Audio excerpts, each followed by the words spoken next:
connaissez les éditions Comics Initiative. Michael Jérôme, depuis plusieurs années maintenant, nous propose un nombre incroyable de séries de qualité qui penchent du côté de l'aventure, du super-héros ou de l'indépendant, des propositions qu'il défend à longueur d'année et des séries qu'il propose en financement participatif sur Ulule avant de les proposer en librairie, des séries qui sont toujours intéressantes parce qu'il y a toujours quelque chose qui peut nous plaire. Il a eu des très beaux succès avec Cody, vous le savez, et il nous a régalé. Alors évidemment, vous connaissez Foxboy, bien sûr, un de ses plus gros succès, et c'est vraiment mérité.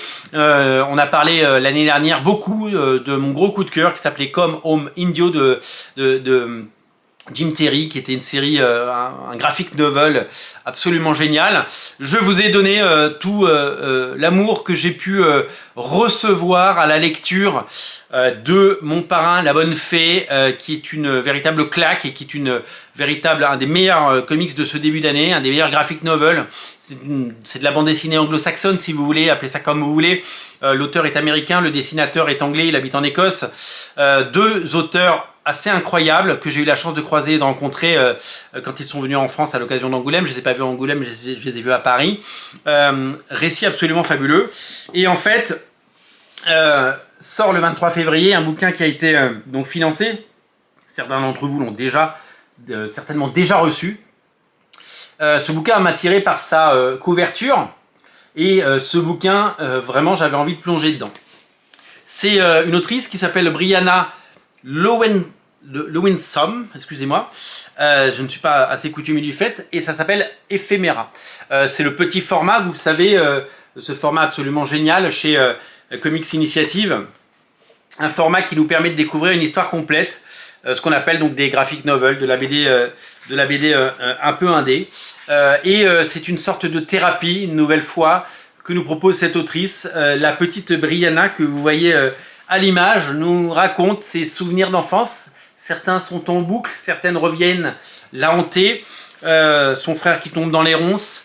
Et ce grand jardin, cette solitude, ces journées, le temps qui passe, et puis l'absence de sa mère qui n'apparaît pas sur ses pages et qui n'apparaît pas dans sa vie de petite fille et qui n'est pas là. Et nous parle de la détresse d'un enfant qui grandit sans sa mère et des questions qu'elle peut se poser de cette petite fille qui va devoir se construire et qui va devoir devenir ce qu'elle est, cette autrice absolument géniale. C'est une plongée dans les souvenirs, c'est une plongée dans une enfance, c'est une plongée dans la folie, la maladie et dans tout ce que le cerveau peut proposer comme dérèglements qui peuvent affecter durablement les corps, les âmes et les esprits. C'est poignant, ça se lit, ça se dévore, ça se savoure surtout, parce que graphiquement c'est d'une poésie folle, les teintes, les couleurs, vous avez vu au départ c'est très vert, on est très dans les couleurs bleu nuit, vertes, grises, et puis très vite, quand Brianna grandit, eh bien, on est sur des couleurs un petit peu plus rosées, saumon, plus pastel. Voilà, chaque époque a son ambiance de couleur et chaque période a son sentiment, a sa petite variation. C'est un récit poignant qui parlera à beaucoup d'entre vous, à tous ceux qui ont connu des choses soit similaires, soit la perte d'un être cher, soit des choses pas faciles, tout simplement. C'est vraiment plus qu'une thérapie pour son autrice, c'est un témoignage, c'est une façon d'exorciser certains démons et c'est une façon de témoigner cette douleur, cette absence et cette survie. C'est un récit qui m'a touché droit au cœur, je dois vous l'avouer.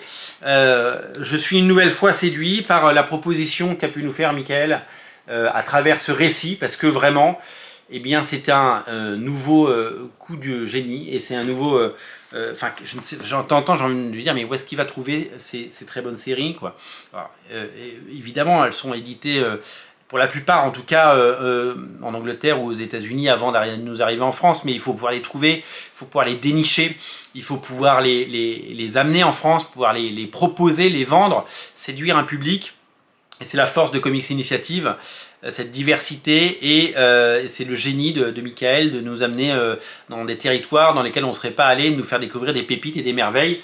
Et Ephéméra en fait partie parce que c'est un bouquin qui, une nouvelle fois, m'a touché droit au cœur et qui mérite d'être lu, d'être pris en main et d'être découvert parce que c'est un récit absolument poignant et fabuleux. Voilà, Ephéméra, c'est une très belle découverte et une nouvelle fois je remercie Michael de nous avoir proposé ça. Moi j'ai la chance d'aller une fois ou deux par an dans des boutiques en Angleterre ou aux États-Unis où il y a un rayon graphic novel où je tombe sur des BD anglaises ou des BD américaines qui pour la plupart ne seront jamais éditées en France. On ne sait jamais trop quoi prendre parce qu'il y en a beaucoup. Il faut savoir dénicher les perles, il faut savoir les trouver. Et bien Michael en a trouvé une parce que Ephéméra ne vous laissera pas ni indifférent ni vous n'allez pas en sortir indemne forcément. C'est vraiment un énorme coup de cœur. Merci Michael. Et je vous invite vraiment à découvrir de tout cœur ce graphic novel. C'est chez Comics Initiative. Et je vous invite à ne vraiment pas le rater. Salut.